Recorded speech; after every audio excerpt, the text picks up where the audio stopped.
నమస్కారం news vision కి స్వాగతం। ఈ రోజు వార్తల్లోని ముఖ్యాంశాలు।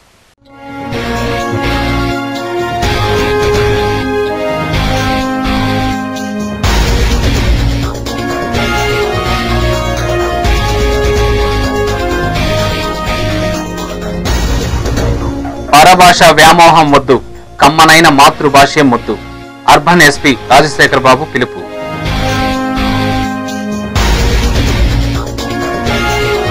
దళితుల పట్ల కాంగ్రెస్ వివక్ష చూపుతోంది, సదుపాయాల కల్పనలో నిర్లక్ష్యంగా వ్యవహరిస్తోంది। తిరుపతి శాసనసభ్యులు భూమన కరుణాకర్ రెడ్డి ఆరోపణ।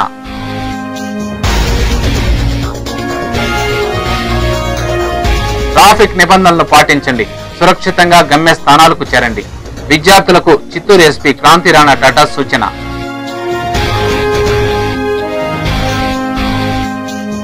తిరుమలలో ఎర్రచందనం దొంగలపై రెస్క్యూ టీం మెరుపు దాడి। 10 లక్షల రూపాయలు విలువ చేసి 84 దొంగలు స్వాధీనం, 5 కూలీలు అరెస్ట్।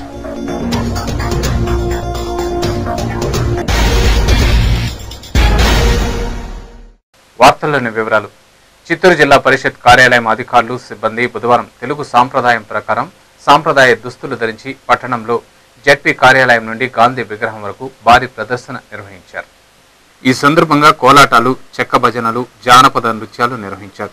పిల్లన గ్రోవి ఆటలు అందరినీ ఆకట్టుకుంది। అనంతరం జెడ్పీ మీటింగ్ హాల్లో తెలుగు భాష సాంప్రదాయంపై సీఈఓ నాగేశ్వరరావు ప్రసంగించారు। దేశ భాషలందు తెలుగు లెస్స, తెలుగు సంస్కృతులు, సాంప్రదాయాలు క్రింది తరం వారికి తెలియచేయాలనే తపన మనపై ఉందన్నారు। ఈ సాంప్రదాయాలను అన్ని వర్గాల ప్రజలకు తెలియచేసేందుకే జిల్లాలో నెల రోజుల పాటు అన్ని గ్రామాల్లో ప్రదర్శనలు నిర్వహించడం, ఆటలు, పాటలు తదితర వాటిని నిర్వహించడం జరుగుతోందని తెలిపారు। ఈ నెల 27, 28, 29న తిరుపతిలో జరిగే 4వ ప్రపంచ తెలుగు మహాసభలను జయప్రదం చేయాలని కోరారు। ఈ సందర్భంగా సాంస్కృతిక కార్యక్రమంలో సాంబుళ్ల హరినాథ్ ప్రదర్శించిన హాస్యవల్లరి ప్రజలకు నవ్వులు పూయించాయి। ట్రాఫిక్ నిబంధనలు పాటించి ఎలాంటి ప్రమాదాలకు గురి కాకుండా సురక్షితంగా ఇల్లు చేరాలని జిల్లా ఎస్పీ క్రాంతి రాణా టాటా కోరారు। బుధవారం చిత్తూరులో పలు కూడళ్లలో ఏర్పాటు చేసిన ట్రాఫిక్ సిగ్నల్స్ పాయింట్ను ఎస్పీ ప్రారంభించారు। ఈ సందర్భంగా ట్రాఫిక్ పై విద్యార్థులకు అవగాహన కార్యక్రమం నిర్వహించారు। ఈ సందర్భంగా ఎస్పీ క్రాంతి రాణా టాటా మాట్లాడుతూ ట్రాఫిక్ నిబంధనలు పాటించకుండా ప్రజలు అనేక ప్రమాదాలకు గురవుతున్నారని తెలిపారు। వాహన చోదకులు ఖచ్చితంగా నిబంధనలు పాటించాలన్నారు। మద్యం సేవించి వాహనం నడపడం ప్రమాదమని, హెల్మెట్, సీటు బెల్ట్ తదితర వాటిని ధరించాలని సూచించారు। ఈ కార్యక్రమంలో డీఎస్పీ రాజేశ్వరరెడ్డి, సిఐలు, ఎస్ఐలు పాల్గొన్నారు। కుప్పం 100 పడకల ఆసుపత్రిలో జిల్లా కమ్యూనిటీ హెల్త్ సూపర్వైజర్ సరళాదేవి ఆకస్మిక తనిఖీలు నిర్వహించారు। బుధవారం కుప్పంలోని 100 పడకల ప్రభుత్వ ఆసుపత్రిని జిల్లా కమ్యూనిటీ హెల్త్ సూపర్వైజర్ సరళాదేవి రోగుల ఫిర్యాదు మేరకు సందర్శించి తనిఖీలు నిర్వహించారు। రోగులకు అందుతున్న వైద్య సేవల గురించి అడిగి తెలుసుకున్నారు। విధులకు హాజరు కాని వైద్యులు, నర్సులపై ఆగ్రహం వ్యక్తం చేశారు। ఈ సందర్భంగా డీసీహెచ్ఎస్ సరళాదేవి మాట్లాడుతూ 100 పడకల ఆసుపత్రుల్లో విధులకు హాజరు కాని వైద్యులు, నర్సులకు మెమోలు జారీ చేస్తామని పేర్కొన్నారు। ప్రసవానికి వచ్చే మహిళల నుండి బలవంతంగా డబ్బులు వసూలు చేస్తున్నారని బాధితులు తనకు ఫిర్యాదు చేయడం జరిగిందన్నారు। వసూళ్లకు పాల్పడిన వారిపై కఠిన చర్యలు తీసుకుంటామని హెచ్చరించారు। ఆసుపత్రిలో కనీసం 5 యూనిట్ల రక్తాన్ని అందుబాటులో ఉంచాలని వైద్యులకు సూచించారు। డెంటిస్టు, పీడియాట్రిషియను, గైనకాలజిస్టు, సర్జను, ఆరోగ్య గారు ఉన్నారు। మిగతా డాక్టర్స్ అందరూ లేట్। సో దీన్ని బట్టి చూస్తే ఇక్కడ డాక్టర్స్ కొంతమంది డాక్టర్సే టైమింగ్స్ మెయింటైన్ చేస్తున్నారు, మిగతా డాక్టర్స్ అంతా ఏదో వాళ్ళు అలా వచ్చేసి టైం పాస్ చేసేట్టు చూస్తున్నారు। నెక్స్ట్ ఇప్పుడే కదా ఫస్ట్ వచ్చాము, వీళ్ళు ఇష్యూలో మేము మళ్ళీ రొటీన్లో ఇంకోసారి చూస్తాను, విజిట్ చేస్తాము, అప్పుడు కాకపోతే వీళ్ళు టేక్ యాక్షన్। అనంతరం పలమనేరు ప్రభుత్వ ఆసుపత్రిని ఆమె సందర్శించారు। రోగులకు అందిస్తున్న భోజనంలో నాణ్యత, పరిమాణాన్ని గురించి అడిగి తెలుసుకున్నారు। రోగులకు కోడిగుడ్డు, పాలు తప్పనిసరిగా ఇవ్వాలని సిబ్బందికి సూచించారు। పరభాష వ్యామోహంలో పడి కమ్మనైన తెలుగు భాషను కలనైనా మరువవద్దని తిరుపతి అర్బన్ పోలీస్ జిల్లా ఎస్పీ రాజశేఖర్ బాబు పిలుపునిచ్చారు। ప్రపంచ తెలుగు మహాసభలను పురస్కరించుకుని బుధవారం టీటీడీ మున్సిపల్ పాఠశాలల విద్యార్థులు నగరంలో భారీ ర్యాలీ నిర్వహించారు। తెలుగు భాష ఔన్నత్యాన్ని చాటేలా కళా ప్రదర్శనలు నిర్వహించారు। విద్యార్థులు సాంప్రదాయ దుస్తులను ధరించి పల్లెపడుచుల్లా, రాజుల్లా, సైనికుల్లా, దేవతామూర్తుల్లా వేషధారణలతో అల్లరింపజేశారు। కోలాటాలు, చెక్క భజనలు, పండరి భజనలతో నృత్యాలు చేస్తూ తెలుగు భాష ఔన్నత్యాన్ని, సంస్కృతి, సాంప్రదాయాల గురించి చాటి చెప్పారు। ఈ సందర్భంగా అర్బన్ ఎస్పీ రాజశేఖర్ బాబు మాట్లాడుతూ ప్రపంచీకరణ నేపథ్యంలో తెలుగు భాష కనుమరుగు కాకుండా చూసుకోవాల్సిన బాధ్యత మనందరిపై ఉందన్నారు। విదేశీ సంస్కృతి విద్యార్థుల మనస్సులను కలుషితం చేస్తోందని ఆవేదన వ్యక్తం చేశారు। తెలుగు భాషతో బుద్ధి వికసిస్తుందని పేర్కొన్నారు। సాంస్కృతిక దోపిడీ జరగకుండా ఉండాలంటే ప్రతి ఒక్కరూ మాతృభాషలోనే సంభాషించాలని సూచించారు. ఈ కార్యక్రమంలో నగరపాలక సంస్థ కమిషనర్ మురళి, తుడా వీసీ పెంచల్రెడ్డి, విద్యాశాఖ అధికారులు, టీటీడీ ఉన్నతాధికారులు, ఉపాధ్యాయులు, విద్యార్థులు పాల్గొన్నారు. తెలుగు కళారూపాలతో మరియు తెలుగు భాషను గుర్తుపడేలాగా ఇక్కడికి రావడం ఎంతో ముదావహం. ఈ యొక్క వాతావరణం చూస్తుంటే నాకు అనిపిస్తుంది 4వ ప్రపంచ తెలుగు మహాసభలు మనం చాలా ఘనంగా అద్భుతంగా జరుపుకుంటామనే నమ్మకం నాకు కలుగుతుంది. సో 27 నుంచి 29 వరకు జరగబోయే ప్రపంచ తెలుగు మహాసభలకి ఇప్పటి నుంచే మనము ఉద్యుక్తులవుతున్నాం. ఇప్పటి నుంచే ఆ యొక్క స్ఫూర్తిని తీసుకొని ముందుకు పోతున్నాం.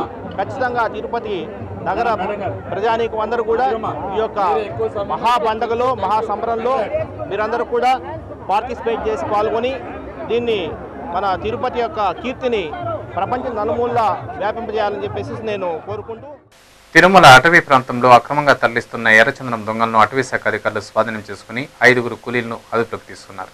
అటవీ శాఖ అధికారి శ్రీధర్ కథనం మేరకు శ్రీవారి ఆలయానికి 7 కిలోమీటర్ల దూరంలో ఉన్న పాప వినాశనం మార్కండేయ కొండ అటవీ ప్రాంతంలో తమిళనాడు రాష్ట్రానికి చెందిన సుమారు 100 మంది స్మగ్లర్లు, కూలీలు భారీ ఎత్తున ఎర్రచందనం దొంగలను అక్రమంగా తరలిస్తున్నారని సమాచారం అందడంతో అటవీ శాఖ అధికారులు సిబ్బందితో కలిసి దాడులు నిర్వహించారు.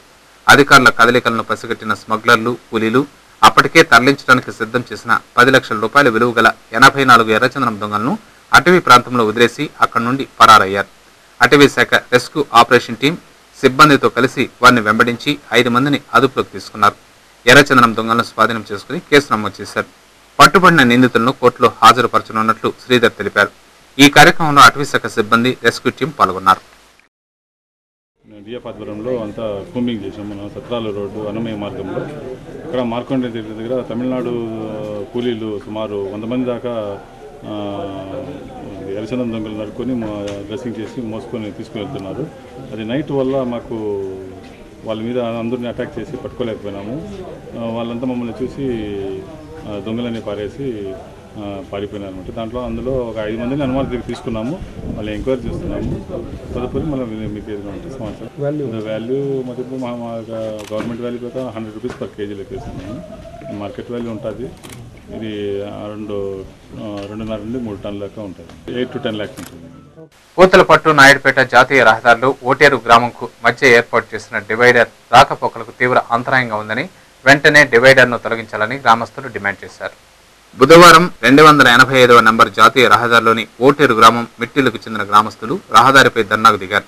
జెడ్పీ హైస్కూల్ విద్యార్థులు రోడ్డుకు అడ్డంగా బైఠాయించి ఎన్హెచ్ఏ అధికారులకు వ్యతిరేకంగా నినాదాలు చేశారు. రాకపోకలకు ఇబ్బందికరంగా ఉన్న డివైడర్ను తొలగించాలంటూ నినదించారు. ఈ సందర్భంగా మార్కెట్ యార్డు డైరెక్టర్ సూర్యకిరణ్ మాట్లాడుతూ జాతీయ రహదారిలో ఓటేరు గ్రామం మిట్టిల్లు దిగువెళ్లకు మధ్య ఉన్న రహదారిని మూసివేస్తూ ఎన్హెచ్ఏ అధికారులు డివైడర్లను ఏర్పాటు చేయడంతో విద్యార్థులు తీవ్ర ఇబ్బందులు ఎదుర్కొంటున్నారని ఆవేదన వ్యక్తం చేశారు. డివైడర్ను ఏర్పాటు చేయడం వల్ల యూటర్న్ తీసుకుని పాఠశాలకు విద్యార్థులు వెళ్లాలంటే రాకపోకలకు సుమారు 4 కిలోమీటర్ల దూరం ప్రయాణించాల్సి ఉంటుందని చెప్పారు. ఎన్హెచ్ఏ అధికారులు వెంటనే స్పందించి డివైడర్లను తొలగించాలని విజ్ఞప్తి చేశారు. ఈ నిరసన కార్యక్రమంలో ఉప సర్పంచ్ కృష్ణ, గ్రామస్తులు, రైతులు, బాబు, పద్మనాభరెడ్డి, గురుమూర్తి, వెంకటేష్, మాంగాటి మోహన్ రెడ్డి, విద్యార్థులు పాల్గొన్నారు. దాదాపు 200 మంది స్కూల్ విద్యార్థులు రోజు ఓటేరు పిట్టెండ్ల నుంచి కట్టకిందేళ్లకి వెళుతూ ఈ రోడ్డు దాటవలసిన అవసరం ఎంతైనా ఉంది. ఇక్కడ ఈ చెట్లు నాటి ఈ డివైడర్ లేకుండా చేయడం వల్ల ఒక పక్కకు వెళితే 2 కిలోమీటర్లు వెళ్ళడం, 2 కిలోమీటర్లు రావడం, ఇంకో పక్కన వెళితే 1 కిలోమీటర్న్నర దగ్గర 3 కిలోమీటర్లు కానీ 4 కిలోమీటర్లు కానీ తిరిగి రావాల్సిన అవసరం ఉంది. అది లేకుండా ఇక్కడ డివైడర్ ఏర్పాటు చేయడం వల్ల ఈ స్కూల్ పిల్లలు అందరూ కూడా సురక్షితంగా రోడ్డు దాటే విధంగా ఇక్కడ డివైడర్ ఖచ్చితంగా ఉండే తీసేయాలి. తెలుగు జాతి గర్వించేలా రాష్ట్ర ప్రభుత్వం ప్రపంచ తెలుగు మహాసభలకు నగరాన్ని అతి సుందరంగా తీర్చిదిద్దుతోందని పిసిసి సంయుక్త కార్యదర్శి నవీన్ కుమార్ రెడ్డి పేర్కొన్నారు. బుధవారం తిరుపతిలో జరుగుతున్న అభివృద్ధి కార్యక్రమాలను నవీన్ కుమార్ రెడ్డి పరిశీలించారు. ఈ సందర్భంగా నవీన్ కుమార్ రెడ్డి మాట్లాడుతూ రాష్ట్ర ముఖ్యమంత్రి కిరణ్ కుమార్ రెడ్డి ప్రపంచ తెలుగు మహాసభలను ప్రతిష్టాత్మకంగా నిర్వహిస్తున్నారని తెలిపారు. మహాసభలకు సంబంధించిన పనుల్లో రాజీ లేకుండా ఏర్పాట్లను చేస్తున్నారని పేర్కొన్నారు. అభివృద్ధి కార్యక్రమాలను చూస్తుంటే తిరుపతికి మహర్దశ వచ్చినట్లుందని అభిప్రాయపడ్డారు. ఏర్పాట్లను చూస్తుంటే సంక్రాంతి ముందే పండుగ వాతావరణాన్ని తలపిస్తోందన్నారు. తెలుగు జాతి ఖ్యాతిని విశ్వవ్యాప్తం చేసేలా తెలుగు ప్రజలు మహాసభలను విజయవంతం చేయాలని పిలుపునిచ్చారు. ఈ కార్యక్రమంలో కాంగ్రెస్ నాయకులు రమణ, దామోదర్, చిన్న, నాగదీపక్, రాఘవరెడ్డి, శ్రీధర్, ప్రభాకర్, కృష్ణయ్య, ఉమాశంకర్ పాల్గొన్నారు. తిరుపతి మున్సిపల్ కార్పొరేషన్ కానీ, తుడా కానీ, రెవెన్యూ అధికారులు కానీ, వివిధ శాఖల అధికారుల చొరవతో ఈరోజు సర్వాంగ సుందరంగా తిరుపతి నగరాన్ని తీర్చిదిద్దేందుకు ప్రణాళిక రూపొందించి యుద్ధ ప్రాతిపదిక మీద ఎక్కడ కూడా రాజీ లేకుండా పనులు ప్రారంభమయ్యాయి. నిజంగా ఇది శుభ పరిణామం. ఈరోజు తెలుగు జాతి అంతా కూడా గర్వపడేలా తెలుగు మాట్లాడే ప్రతి ఒక్కరు కూడా ఈ తెలుగు ప్రపంచ మహాసభల్లో పాల్గొని విజయవంతం చేయాలని చెప్పని ట్రైన్లు కానీ, ఫుట్పాత్లు కానీ, స్ట్రీట్ లైటింగ్స్ కానీ అన్నీ కూడా హంగులతో, కొత్త కొత్త హంగులతో తిరుపతి నగరము ప్రపంచంలోనే ఒక అత్యాధునిక నగరంగా సింగపూర్ని తలపించే విధంగా తిరుపతి నగరాన్ని తీర్చిదిద్దుతున్నారు. కార్మికుల సమస్యల పరిష్కారం కోసం నిర్దిష్టమైన హామీ ప్రకటించిన ఎంప్లాయీస్ యూనియన్ కూటమికి APSRTC office staff welfare association మద్దతు ప్రకటించడం జరిగిందని ఆ యూనియన్ రాష్ట్ర అధ్యక్షుడు సురేష్ స్పష్టం చేశారు. బుధవారం స్థానిక ప్రెస్ క్లబ్లో ఏర్పాటు చేసిన విలేకరుల సమావేశంలో ఆయన మాట్లాడుతూ ఈ నెల 16వ తేదీ హైదరాబాద్లో రాష్ట్ర కమిటీ సమావేశం జరిగిందని, ఈ సమావేశంలో ఈ నెల 22న జరిగే యూనియన్ ఎన్నికల్లో తమ అసోసియేషన్ ఎంప్లాయీస్ యూనియన్ కూటమికి మద్దతు ప్రకటించడానికి ఏకగ్రీవంగా తీర్మానం చేయడం జరిగిందని పేర్కొన్నారు. కార్మికుల సమస్యల పరిష్కారం కోసం నిర్దిష్టమైన హామీని ప్రకటించిన ఎంప్లాయీస్ యూనియన్ కూటమికి కార్మికులు తమ ఓట్లు వేసి గెలిపించాలని ఆయన కోరారు. ఈ విలేకరుల సమావేశంలో ఆ యూనియన్ నాయకులు జమీందార్ కృష్ణమూర్తి, సముద్రాల విజయబాబు తదితరులు పాల్గొన్నారు.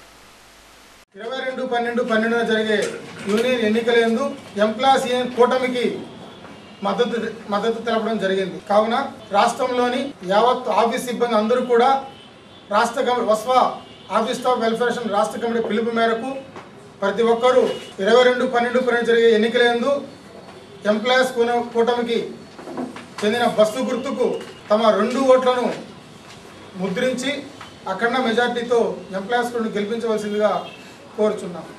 ఆరోగ్యవంతమైన శిశువులు సమాజానికి అవసరమని, అందుకు గర్భవతులు, బాలింతలు సంపూర్ణ పౌష్టికాహారం తీసుకోవాలని సిడిపిఓ వింజావళి సూచించారు. బుధవారం పలమనేరు పట్టణంలోని సిఎల్ఆర్సి భవనంలో అంగన్వాడీ వర్కర్లకు అమృత హస్తం కార్యక్రమంపై శిక్షణా తరగతులను నిర్వహించారు.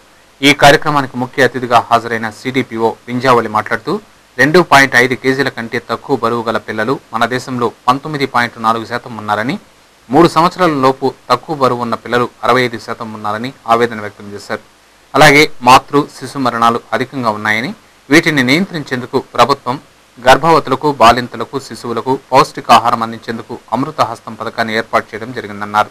ఆరోగ్యవంతమైన శిశువులు సమాజానికి అవసరమన్నారు. జన్మించిన శిశువులకు 6 నెలల వరకు తల్లిపాలు అవసరమన్నారు. ఈ కార్యక్రమంలో supervisor Eshwaramma, CC Ramanamma, APM Vijayabhaskar, anganwadi వర్కర్లు పాల్గొన్నారు.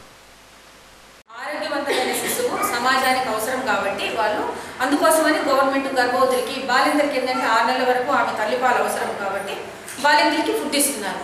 కాబట్టి ఇంటిలో పాతి తీసుకుంటున్నారు కాబట్టి ఇవికి అందవలసిన రేషియోలో క్యాలరీస్ అన్నీ కూడా అందడం లేదు. ఇప్పుడు మనం ఇచ్చే ఆహారంలో ఏంటంటే వాళ్ళకి రోజుకి ఎన్ని క్యాలరీస్ అయితే శక్తి అవసరం అవుతుందో అందులో 40% ఐసీడీఎస్ ద్వారా అందజేస్తున్నాం. కాబట్టి ఇప్పుడు మనం మధ్యాహ్న భోజనం పెట్టే స్కూల్స్లో అందజేస్తున్నారో 10వ తరగతి వరకు, అలాగే గర్భవతులు, బాలింతలు మన అంగన్వాడీ సెంటర్ పరిధిలో ఎవరైతే ఉన్నారో వాళ్ళకి మధ్యాహ్నము ఒక ఫుల్ మీల్ అనమాట. ఎయిడ్స్ రోగుల పట్ల స్నేహపూరితంగా వ్యవహరిస్తూ వాళ్ళు ఆత్మస్థైర్యాన్ని పెంచితే మానసిక వేదన నుండి కోలుకుంటారని చిత్తూరు జిల్లా హెచ్ఐవి నివారణ సంస్థ ప్రోగ్రామ్ ఆఫీసర్ మార్టిన్ పేర్కొన్నారు. బుధవారం స్థానిక ఎంఆర్పల్లిలోని ఓ ప్రైవేట్ నర్సింగ్ హోంలో చిత్తూరు జిల్లా హెచ్ఐవి నివారణ కార్యక్రమాలపై మీడియా సభ్యులతో అవగాహన సదస్సు నిర్వహించారు. ఈ సదస్సుకు హెచ్ఐవి వ్యాధి పట్ల అవగాహన కల్పించేందుకు ఏర్పడ్డ మరికొన్ని స్వచ్ఛంద సంస్థ సభ్యులు, మన మహిళా సంఘం, నవ సమాజం కార్యకర్తలు, సభ్యులు హాజరై హెచ్ఐవి నివారణకు ప్రభుత్వం చూపుతున్న చొరవను గుర్తు చేసుకున్నారు. హెచ్ఐవి రోగుల పట్ల చీదరింపులకు పోకుండా వారితో సఖ్యతగా మెలిగి వారిలో ఆత్మస్థైర్యాన్ని నింపేందుకు కృషి చేయాలని పేర్కొన్నారు. ఈ సందర్భంగా మార్టిన్ మాట్లాడుతూ హెచ్ఐవి సోకడానికి ప్రధానంగా 4 కారణాలని, అరక్షిత శృంగారం, కలుషిత రక్తం, సిరంజీలు, డ్రగ్స్ వాడకం వల్ల వస్తుందని అన్నారు. ఈ 4 అంశాలపై అవగాహన కల్పిస్తే హెచ్ఐవి బాధితులను కాపాడుకోవచ్చునని ఆయన అభిప్రాయపడ్డారు. తమ సంస్థ ద్వారా హెచ్ఐవి వ్యాధిగ్రస్తులకు అవగాహన కల్పిస్తూ వారికి వైద్య సేవలు అందించడమే కాకుండా సమాజంలో నెలకొన్న అపోహలను తొలగిస్తున్నామని పేర్కొన్నారు. ఈ కార్యక్రమంలో ఆ సంస్థ సభ్యులు అనిల్ కుమార్, మన మహిళా సంఘం సభ్యురాళ్లు పాల్గొన్నారు. దళితోద్ధరణకు నడుం బిగించమంటూ ప్రగల్భాలు పలుకుతున్న కాంగ్రెస్ ప్రభుత్వం దళితుల పట్ల వివక్ష చూపుతోందని తిరుపతి శాసనసభ్యులు భూమన కరుణాకర్ రెడ్డి ఆరోపించారు. బుధవారం తిరుపతి సంజీవనగర్లో ఎమ్మెల్యే వార్డు బాటను నిర్వహించారు. ఇంటింటికి వెళ్లి మహిళలు ఎదుర్కొంటున్న సమస్యలను గురించి అడిగి తెలుసుకున్నారు. ఎమ్మెల్యే వెంట ఉన్న మున్సిపల్ అధికారులను సత్వరమే పరిష్కరించాలని ఆదేశించారు. ఈ సందర్భంగా భూమన కరుణాకర్ రెడ్డి మాట్లాడుతూ పవిత్ర పుణ్యక్షేత్రమైన తిరుపతిలో శ్రీవారి పాదాల చెంత ఉన్న దళితుల పట్ల అధికారులు నిర్లక్ష్యంగా వ్యవహరిస్తూ తీవ్ర ఇబ్బందులకు గురిచేస్తున్నారని ఆరోపించారు. కనీస సౌకర్యాలైన త్రాగునీరు, పారిశుద్ధ్యం, వీధి లైట్లు, దోమల నివారణకు ఫాగింగ్ వంటి మౌలిక సదుపాయాలను కూడా సమకూర్చకపోవడంపై ఆగ్రహం వ్యక్తం చేశారు. దళితుల సంక్షేమమే ధ్యేయం, దళితుల పక్షపాతి కాంగ్రెస్ అంటూ బాజా మోగించే ప్రభుత్వం వీరి పట్ల వివక్ష చూపడం సరైంది కాదన్నారు. అలాగే ఈ ప్రాంతంలో 2 మద్యం దుకాణాలకు అనుమతులను ఇచ్చారని, దుకాణ యజమానులు ప్రభుత్వ నిబంధనలు పాటించకుండా ఇష్టారాజ్యంగా వ్యవహరిస్తూ ప్రజల ధన, మాన, ప్రాణాలను దోచుకుంటున్నారని ధ్వజమెత్తారు. ఈ కార్యక్రమంలో వైఎస్ఆర్సీపీ నాయకులు, కార్యకర్తలు పాల్గొన్నారు. బోర్లు వేయరు, అవసరమున్నా కూడా నీటికి. అలా దళితులు అన్నటువంటి కారణం చేత వీళ్లను ఏ రకంగానూ కూడా పట్టించుకోకుండా ప్రభుత్వం వివక్షత చూపుతోంది. మందు షాపులను ఎంత విచ్చలవిడిగా చేసి విక్రయించి లాభపడాలని చూస్తోంది. ఇక్కడ ఉన్నటువంటి వాళ్ళందరూ దళితులు, చదువుకున్నటువంటి వాళ్ళు కాబట్టి వాళ్ళు సంపాదించేటువంటి డబ్బంతా కూడా దోచుకుందామని ఈ బ్రాందీ షాపులు 24 గంటలు నడుస్తున్నాయి. వీటి పట్ల శ్రద్ధ వహించాలా. ఇవి 11కు తెరిచి గవర్నమెంట్ నామ్స్ ప్రకారం ఎప్పుడు తెరవాలో అప్పుడు తెరిచి పోయవలసిందిగా డిమాండ్ చేస్తారు. దేశవ్యాప్తంగా ఉన్న ప్రభుత్వ, ప్రైవేటు కార్మికుల సమస్యల పరిష్కారం కోసం వామపక్షాలు చేపట్టిన 2 రోజుల జైల్ బరో కార్యక్రమాన్ని విజయవంతంగా నిర్వహించారు. కేంద్ర, రాష్ట్ర ప్రభుత్వాలు అనుసరిస్తున్న కార్మిక వ్యతిరేక విధానాలకు నిరసనగా ఫిబ్రవరి 21, 22 తారీఖులలో నిర్వహించనున్న దేశవ్యాప్త సమ్మెను విజయవంతం చేయడానికి ఈ నెల 18, 19వ తారీఖులో వామపక్ష పార్టీల నేతలు, కార్మికులు జైల్ బరో కార్యక్రమాన్ని చేపట్టిన విషయం విదితమే. దీనిలో భాగంగా 2వ రోజు తిరుపతి నగరపాలక సంస్థ కార్యాలయాన్ని ముట్టడించారు.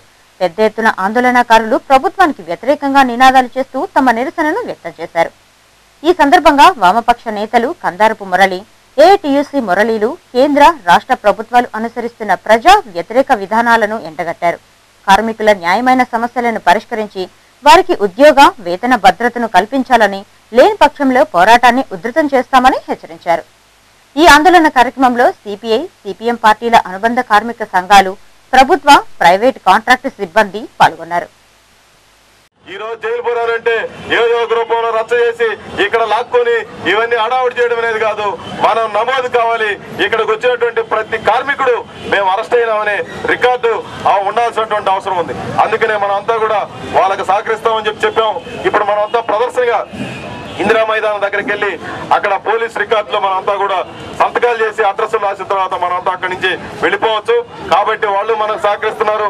ఇదేదో ఒక్క కార్మికులకు సంబంధించింది కాదు.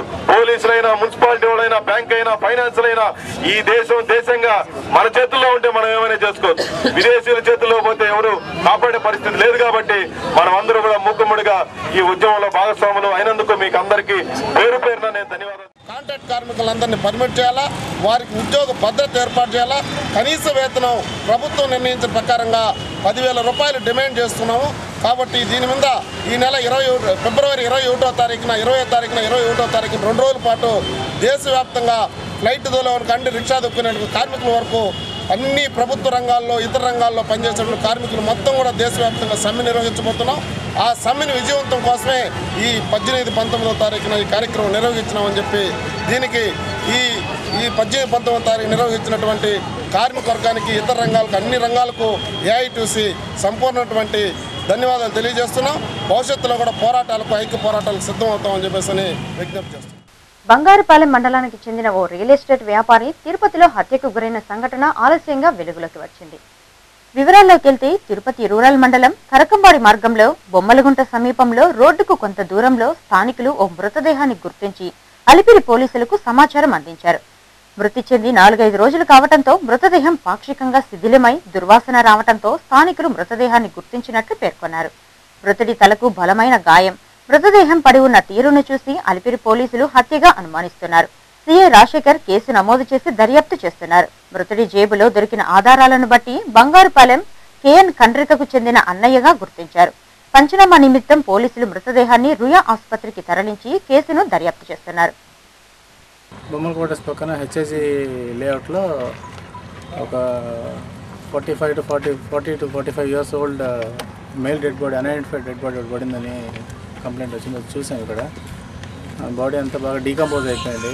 బాడీ మీద ఇంజరీస్ ఉన్నాయి, తల మీద నచ్చినట్టుగా ఉంది. కేసు రిజిస్టర్ చేస్తున్నాము, రిజిస్టర్ చేసి ఇన్వెస్టిగేట్ చేస్తాము. సరే, మిస్సింగ్ కేసెస్ ఏమన్నా ఈ మా దగ్గర మిస్సింగ్ కేసు లేవండి, అది కూడా వెరిఫై చేయాలి. చుట్టుపక్కల ఏదైనా కేసు ఏదైనా మిస్సింగ్ అయింది, ఎందుకంటే 5 to 6 days అయినట్టుంది అది బాడీ ఇన్సిడెంట్ జరిగి. అది మిస్సింగ్ కేసు ఏమన్నా చూసి బాడీ ఐడెంటిఫై చేసిన తర్వాత వెళ్ళిపోతుంది. ఇంకా సంఘటన స్థలం లేదన్న మీకు ఐడెంటిఫై అయినట్టు ఇక్కడ ఏం లేదండి. ఇక్కడ సంఘటన స్థలంలో ఆ ప్లేస్ కూడా ఎవరు వెళ్ళేటట్టుగా కూడా లేదు, అది మామూలుగా ఎవరు వెళ్ళేటట్టు కూడా లేదు. ఏం జరిగిందో చూడాలి, మా బాడీ ఐడెంటిఫై అయితే మనకు తెలుస్తుంది. విద్యార్థులు మెడిసిన్, ఇంజనీరింగ్ వైపు వెళ్లిపోతున్నారే తప్ప సైన్స్ పట్ల మక్కువ పెంచుకొని పరిశోధనలు చేయడానికి ముందుకు రాకపోవటం బాధాకరమని NISER director professor TK Chandrasekhar ఆవేదన వ్యక్తం చేశారు. బుధవారం తిరుపతి శ్రీ వెంకటేశ్వర విశ్వవిద్యాలయంలోని సెనెట్ హాల్లో department of science and technology of India ఆధ్వర్యంలో ఫ్రాంటియర్ లెక్చర్స్ ఇన్ కెమిస్ట్రీ అనే అంశంపై SVU డిపార్ట్మెంట్ ఆఫ్ కెమిస్ట్రీ నిర్వహణలో 3 రోజుల పాటు జరిగే సదస్సును బుధవారం ప్రారంభించారు. ఈ సదస్సుకు ముఖ్య అతిథులుగా NISER director professor TK Chandrasekhar, BARC head doctor AVR Reddy, DST adviser doctor R Brihaspati హాజరై విద్యార్థులను ఉద్దేశించి ప్రసంగించారు. ఈ సందర్భంగా టీకే చంద్రశేఖర్ మాట్లాడుతూ +2 చదివిన విద్యార్థులు సైన్స్ పట్ల, పరిశోధనల పట్ల ఆసక్తిని పెంపొందించుకునేలా వారికి స్కాలర్షిప్లను ఇస్తున్నట్లు తెలిపారు. వారు రూపొందించిన రీసెర్చ్ ప్రాజెక్టులు నచ్చితే 50 లక్షల రూపాయల వరకు నిధులను అందించగలమని పేర్కొన్నారు. ఇప్పటి వరకు దేశవ్యాప్తంగా 28 ప్రాజెక్టులు వచ్చాయని చెప్పారు. వీటిని పరిశీలించి ఆ తర్వాత నిధుల మంజూరుకు ప్రభుత్వానికి నివేదిక పంపుతామని తెలిపారు. ఇలాంటి సదస్సులను ప్రతి 3 నెలలకు ఓసారి నిర్వహించాలన్నది ప్రభుత్వ ఆదేశమని అన్నారు. తమకు వచ్చిన 28 ప్రాజెక్టులలో సుమారు 50% ప్రాజెక్టులు అర్హత పొందగలుగుతాయని అభిప్రాయపడ్డారు. ఈ కార్యక్రమంలో సదస్సు నిర్వాహకులు శేషయ్య, సురేష్ రెడ్డి, అధ్యాపకులు, విద్యార్థులు పాల్గొన్నారు. So generally, the researchers across the universities and institutes will write proposals for the funding from DST, and this committee, this is called the PAC, will look at these proposals, and all the investigators have been called for making a presentation before the committee, and the committee will fund them for the research. This committee has power up to 50 lakh rupees for 3-year project. You can fund it.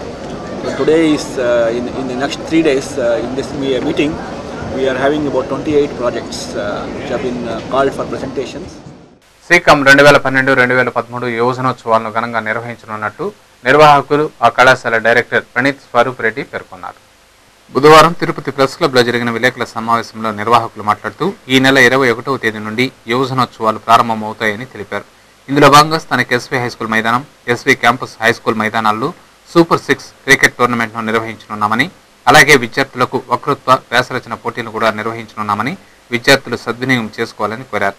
ఈ విలేకరుల సమావేశంలో placement officer Ajay, నిర్వాహకులు మహీధర్, సర్వతేజ పాల్గొన్నారు. ఈ క్రికెట్లో nearly మనకి ఇప్పుడు దాకా దాదాపు ఒక 55 నుంచి 70 టీంలు రిజిస్ట్రేషన్ చేసుకోబడి ఉన్నాయి. అండ్ ఇంకా ఏమైనా టీమ్స్ రిజిస్టర్ చేసుకోవాలనుకుంటే అవి కూడా ఆన్ స్పాట్ రిజిస్ట్రేషన్ కూడా మనం అందిస్తున్నాం వాళ్ళందరి కోసము.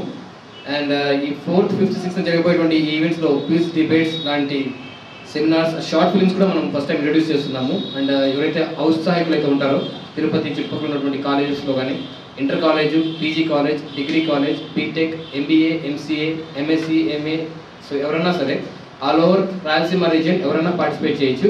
అండ్ దానికి సంబంధించిన వివరాలు మన రిజిస్ట్రేషన్ కౌంటర్ సంబంధించిన వివరాలన్నీ మన సీకం కాలేజ్ వాళ్ళు అందిస్తారు. అమ్మపాల తీయతనాన్ని, మాతృభాష కమ్మధనాన్ని మరువరాదని రాయలసీమ విద్యా సంస్థల డైరెక్టర్ కొండారెడ్డి తెలిపారు. ప్రపంచ తెలుగు మహాసభలను పురస్కరించుకుని జరుపుకుంటున్న తెలుగు ఉత్సవాల్లో భాగంగా బుధవారం తిరుపతి బైరగపట్టిలోని కొండారెడ్డి రాయలసీమ విద్యా సంస్థల ఆధ్వర్యంలో నగరంలో భారీ ర్యాలీని నిర్వహించారు. వివిధ రకాల దేవతామూర్తుల వేషధారణలను ధరించి కొందరు, తెలుగు సంప్రదాయ వస్త్రధారణతో ఉపాధ్యాయులు, విద్యార్థులు ప్లకార్డులను చేతపట్టుకుని తెలుగు భాషా నినాదాలు చేస్తూ ర్యాలీలో కొనసాగారు. ఈ సందర్భంగా ఆ విద్యా సంస్థల డైరెక్టర్లు కొండారెడ్డి, ఆనందరెడ్డి మాట్లాడుతూ మాతృభాషను పరిరక్షించుకోవాల్సిన బాధ్యత ప్రతి ఒక్కరిపై ఉందన్నారు. భావ వ్యక్తీకరణకు భాష మూలమని, భాషను పరిరక్షించుకోగలిగితే సమాజాన్ని అభివృద్ధి చేయగలమని అభిప్రాయపడ్డారు. తెలుగు భాష గొప్పతనాన్ని ప్రపంచవ్యాప్తం చేయడానికి నిర్వహిస్తున్న ఈ మహాసభలను జయప్రదం చేయాలని పిలుపునిచ్చారు. ఈ కార్యక్రమంలో RR high school head master Pratap Kumar Reddy, ఆ విద్యా సంస్థల బోధనేతర సిబ్బంది, విద్యార్థిని విద్యార్థులు పాల్గొన్నారు. తిరుమలలో భక్తుల రద్దీ సాధారణంగా ఉంది. బుధవారం సాయంత్రానికి సుమారు 36,000 మంది భక్తులు శ్రీవారిని దర్శించుకోగా ఇంకా 12 కంపార్ట్మెంట్లలో భక్తులు వేచి ఉన్నారు. సర్వదర్శనం భక్తులు 10 కంపార్ట్మెంట్లలో వేచి ఉండగా వీరికి 5 గంటలు, దివ్యారామం దర్శనం భక్తులు 2 కంపార్ట్మెంట్లలో వేచి ఉండగా వీరికి 2 గంటల సమయం పడుతోందని టీటీడీ అధికారులు తెలిపారు. అద్దె గదులు, సేవా టికెట్ల విషయానికి వస్తే ఉచిత గదులు 3, 50 రూపాయల గదులు 18, 100 రూపాయల గదులు 32, 500 రూపాయల గదులు 17, 600 రూపాయల గదులు 6 ఖాళీగా ఉన్నాయి. ఆర్జిత బ్రహ్మోత్సవం టికెట్లు 101, వసంతోత్సవం టికెట్లు 246, సహస్ర దీపాలంకరణ సేవా టికెట్లు 307 ఉన్నాయి. అందుబాటులో ఉన్న సేవా టికెట్లను గురువారం విజయ బ్యాంకులో పొందవచ్చునని టీటీడీ అధికారులు తెలిపారు. Tirupati gold jewellery and silver merchants association సమాచారం మేరకు గురువారం లోకల్ బులియన్ మార్కెట్లో బంగారము, వెండి ధరలు ఇలా ఉంటాయి. 22 క్యారెట్ల నగల బంగారం 1 గ్రామ్ ధర 2,876 రూపాయలు. 24 క్యారెట్ల అపరంజి బంగారం 10 గ్రాముల ధర 30,760 రూపాయలు. వెండి 1 కిలో ధర 59,780 రూపాయలు. వెండి 1 గ్రామ్ రీటైల్ ధర 64 రూపాయలుగా ఉంటుంది. వార్తలు ముగించే ముందు ముఖ్యాంశాలు మరోసారి.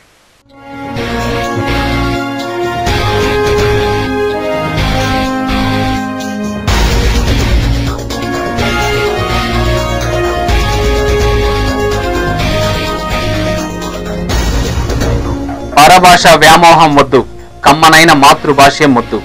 అర్బన్ ఎస్పీ రాజశేఖర్ బాబు పిలుపు.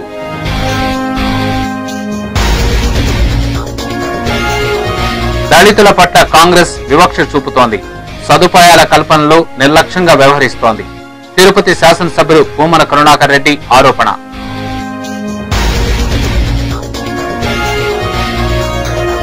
ట్రాఫిక్ నిబంధనలను పాటించండి, సురక్షితంగా గమ్యస్థానాలకు చేరండి. విద్యార్థులకు చిత్తూరు ఎస్పీ క్రాంతి రాణా టాటా సూచన.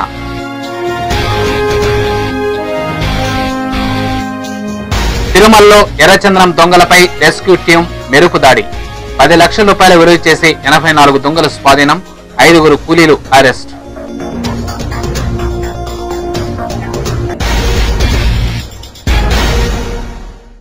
ఈ వార్తలు ఇంతటితో సమాప్తం. సమగ్ర సమాచారంతో న్యూస్ విషయంలో మళ్ళీ కలుసుకుందాం. అంతవరకు సెలవు, నమస్కారం.